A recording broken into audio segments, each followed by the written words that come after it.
తోటాయి గోను పువ్వులు మిలమిల విరిసే వాడవాడంతా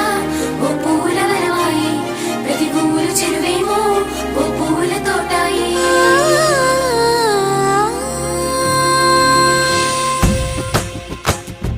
పచ్చ పచ్చని పల్లె పచ్చని పల్లె మబ్బుల్లో లేసింది వాకిళ్ళు ఊడ్చి ముగ్గులు పెట్టింది అందాల బొడ్డమ్మ వాకిట్లో పెట్టి జైలెత్తి మొక్కింది కాపాడమంటూ గౌరమ్మ నడిగింది ఆడబిడ్డలు ఇంటింట నిందే అమ్మ నాన్న గుండెంతో పొంగే సత్తి పిండి సకినాలు చూస్తే నోటి నిండా ఊరిల్లూరే పొద్దు పొద్దున్నే తమ్ముళ్ళు లేచి పూల కోసం బయలెల్లి ఉరికే శాపపరిచి వాకిళ్ళలోన చెల్లెళ్ళంతా బతుకమ్మ పేర్చే